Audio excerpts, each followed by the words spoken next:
আমার প্রিয় বন্ধুরা, শুরু করে দিলাম ব্লগটা। আরেকটা নতুন দিন, নতুন একটা সকাল, নতুন একটা ব্লগ। আশা করছি তোমাদের বেশ ভালো লাগবে। আর সকাল সকালই শুরু করে দিলাম ব্লগটাকে। আর রোজই তো সকাল সকালই শুরু করতে হয় না বলো। আর আজকেও সে একই রকম পরিস্থিতি দিয়েই শুরু হলো। দেখো, সকালের বাসি বিছানা দিয়ে। আর এই কাজটা তো শুরুর কাজ বলো, এটাকে দিয়ে শুরু না করলে কেন জানি না শুরুই হয় না। তো শুরু করে দিয়েছি ব্লগটা। আর এখনের বিছানা কিন্তু সেরকম ভারী হয় না, মানে লেপ, কম্বল, কাঁথা ওই ধরনের কিছু হচ্ছে না। এই যে মোটা কম্বলটা গায়ে দিচ্ছি না, সেটাও একটু ভারী ভারী লাগছে। মনে হচ্ছে একটু পাতলা হলেও ভালো হতো। তো থাক, আমি ভাবলাম ফাল্গুন মাসটা তো যাক, চৈত্র মাসের দিকে ধুয়ে তুলে নেব। বাড়িতে যখন কালী পুজো আছে তখন ধুয়ে একবারে তুলে ফেলবো। ধুতেই হবে, যেহেতু কাভার ছাড়া গায়ে দিয়েছে। আর কাভার দিয়ে গায়ে দিলেও কিন্তু ধুতেই লাগছে। আর এই যে দেখো, প্লাস্টিকটা না একটু একটু ফুটো ফুটো হয়ে গেছে। এখন মনে ভাবছি কি বলো তো, আর একটা প্লাস্টিক কিনে নেবো। কেন বলো তো, পুপুনের এখনও কোনো গ্যারান্টি নেই। ওর যে গ্যারান্টি কবে হবে কে জানে। এখনও ছোট্ট কিন্তু, যেটা সত্যি কথা। ও তবু বলে, অনেক বাচ্চা আছে বলতেই পারে না যে হিসু করবো, পটি করবো। ও সবটাই বলতে পারছে। তো বিছানা করে না, তবু অনেক সময় হয়ে যায়। তো বিছানাটাকে কমপ্লিট করে তারপরে আমি বেরিয়ে পড়লাম ব্রাশ নিয়ে। ব্রাশ ট্রাশ করে মুখ ধুয়ে তারপরে পুপুন আমাদের খাবার দাবার রেডি করবো। আর পুপুন দেখো মোবাইল দেখছে, দেখেও না দাঁড়িয়ে আছে। আর আমি এখানেই দাঁড়িয়েছিলাম, কি করব। তারপরে মুখ ধুয়ে ঠুয়ে তারপরে চলে আসলাম। এই যে চানাচুর, মুড়ি আর হচ্ছে সাথে লাল চা, না কি দারুণ বলো, জমে যায় একদম ঝাল ঝাল। আমি কদিন থেকেই ভাবে আনলাম না, একটা কি হয় বলো তো, লঙ্কাটাকে মাখতে পারছি না। লঙ্কাটা যদি কুচি কুচি করে কেটে মেখে খাওয়া হয় না, দারুণ লাগে। কিন্তু এটা হয় না কেন বলো তো, পুপুনটা যেহেতু ছোটো, মুড়িগুলো আর ও মুড়িগুলো খাবে, তো খেলে কিন্তু ওর ঝাল লাগবে। তো ওর জন্য না কী করি, আমরা দুটো লঙ্কা নেই, কামড়ে কামড়ে খাই। আর ও মুড়িগুলোকে এমনি খায়। আর না তো ঝালে আমাদের স্বাদটা দেখতে গেলে তো আর হবে না, পরে ওর ক্ষতি হয়ে যাবে না, ওর ঝাল লাগবে। তবু মাঝে সাঝে একটু ঝাল লেগেছে। আর যখন ঝালটা লাগে এরকম করে আমার একদম ভয় পেয়ে যায়, মানে একদম বুকে জল থাকে না, এরকম পরিস্থিতি। আর এই যে দেখো, পুপনকে খাইয়ে দিয়ে ঘুম পাড়িয়ে তারপরে আমি আমার কাজটাকে শুরু করে দিলাম। আর এদিকে হচ্ছে যে পুপুনের জন্য ভাত রেডি করলাম। এই ভাতটা তো তোমরা জানোই, রাত্রে আর দুপুরে দুবেলা ভাত খাবে। আর এদিকে হচ্ছে মাছের ঝোল করব। মাছ না, ভুল বলে ফেলছি। আজকে করেছি হচ্ছে চিকেন। তোমাদেরকে বলেওছি যে চিকেন করব আজকে পুপুনের জন্য। আর আমাদের যে চিকেনটা ছিল সেটা তো আমি আগের দিনই করে ফেলেছি। এই ধোয়া কাচার ভয়ে না আমি আগের দিনই করে ফেলছি। আর পুপুনের জন্য করছি, তো ওটাকে করে পুপুনকে খাইয়ে দিয়ে একবারে সব ধোয়া কাচা পরিষ্কারটা হয়ে যাবে না বলো একবারে। এই যে আবার এই কড়াইতেই জাল দিয়েও ফেলবো আমাদের তরকারিটা। আমরা যেটা রান্না করেছি না, ওটা কিন্তু আর খাইনি, ওটা আমরা রেখে দিয়েছি। আর দেখো, রান্না করেও খেতে পারলাম না, কি কপাল না বলো। মানে বেশি করতে গেলে তো এরকমই হবে। নিজে সাশ্রয় করতে গেছি যে ধোয়া কাচার ভয় করে, এই জন্যই রান্নাটা আগে করলাম। ওই জন্য আর খাইনি, রেখে দিয়েছি। এই হচ্ছে ব্যাপারটা। তো এটা আজকেই খেয়ে নিব। শুভ সকাল বন্ধুরা, কেমন আছো তোমরা? সবাই ভালো আছো, সুস্থ আছো? আমরাও ভালো আছি। আর আমার চ্যানেলে সবাইকে স্বাগত, আর অনেক অনেক ভালোবাসা জানিয়ে ব্লগটা শুরু করে দিলাম। আর সকাল সকালে শুরু করলাম। আর আজকে কিন্তু আমি দাও, এই রাস্তাতে সবসময় টোটো অটো চলতেই থাকে, তো শোনা যাবে না বলে আমি একটু চুপ করেছিলাম। তো বন্ধুরা, দেখতেই পাচ্ছ আমি রান্নাঘরে চলে আসছি। রান্নাঘরের যে পুপুনের রান্না করছি, পুপুনের জন্য আজকে চিকেন রান্না করছি। কালকে চিকেন এনেছিল, চিকেনটা আমাদেরটা রান্না করা হয়ে গেছে। আর ওর জন্য এতটুকু এক পিস ছিল, সেটা ফ্রিজে রেখে দিয়েছিলাম। এখন রান্না করছি, তো ওটাকে রান্না করে পুপুনকে দুপুরবেলা খাওয়াবো। আর এদিকে হচ্ছে গরম জল, ওটা হলো জামা কাপড় ধোবো। ওটাও বলার আছে কিছু বলো, তবু বললাম তোমাদেরকে যে তাই এখানে হলো গরম জল বসালাম, এদিকে চিকেন বসালাম। ভাতটা তো দেখতেই পেলে যে ভাতটা হয়ে গেল। এটা হয়ে গেলে যে আমাদের যে চিকেনটা রান্না হয়েছিল ওটাকে জাল দেবো, জাল দিয়ে রেখে দেবো। দেখতে থাকো ব্লগটা। সারাটা দিন কী করি না করি, হাসি কান্না সুখ দুঃখ সবটাই তোমাদের সাথে শেয়ার করতে ভালোবাসি। আর আজকে কিন্তু ইন্ট্রোটা একদমই সকাল সকাল দিয়েছি। Bye bye.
এই যে দেখো জামা কাপড়, মানে কত যে ধুতে হয় জামা কাপড়, রোজই ধুতে লাগে, কিছু না কিছু চলতেই থাকে। আর আজকে কিছু গরম জল দিলাম বেডশিটগুলো জামা কাপড়গুলোতে দিলাম, ভালো লাগে।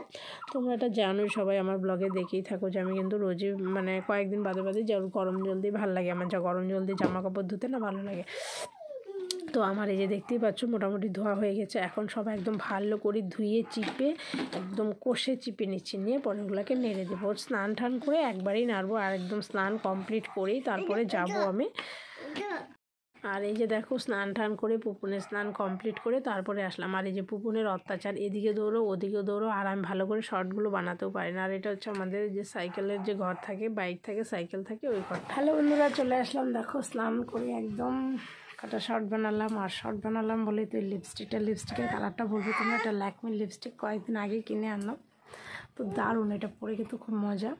মানে লিপস্টিক পরে আছে ওরকম কোনো মনেই হচ্ছে না, যেহেতু সবসময় পড়ছি ওই জন্য ল্যাকমিটাই নিয়ে আসলাম। তারপরে পুপুন দেখো বসে বসে খেলছে, তাই আমি বলছি বাবা আসো তো একটু সেলফি তুলি। কিসের আর ছেলের সেলফি, এটা ওটা করে, এটা দিয়ে খেলে ওটা দিয়ে খেলে, আর সেলফি আর তুলতে আসে না। তো আমি একটু সাজুগুজু করলাম, রোজই সাজগোজ করি, এটা তোমরা দেখেই থাকো। আর ভালো লাগছে আমার কাছেও, এই লিপস্টিকের কালারটা আমার খুব ভালো লাগে। তোমরাও কমেন্টে জানাতে পারো যে কেমন লাগে, কেমন কালারটা। আমার খুব ভালো লেগেছে, তাই আমি কালারটা নিয়েছি। আর এই যে চলে আসলাম একদম সন্ধেবেলা। আর এই যে দেখো বজ্রকুটি পড়াশোনা, কি বলবো, হাজারো হাজারো কুটি আছে এই ব্যাগে ওর পড়াশোনার। এখানে 3টা বইয়ের টুকরো, মানে কত যে টুকরো ভাবতে পারবে না। আর এই টুকরো টুকরো এনে এনে আমাকে বলবে এই যে মা এটা, মা ওটা, এরকম করে বলবে। তো বন্ধুরা ব্লগটা এতটুকুই, সবাই ভালো থেকো, সুস্থ থেকো। আর আমার ভিডিওটা ভালো লাগলে অবশ্যই লাইক কমেন্ট সাবস্ক্রাইব করে দিও। বাই বাই বন্ধুরা।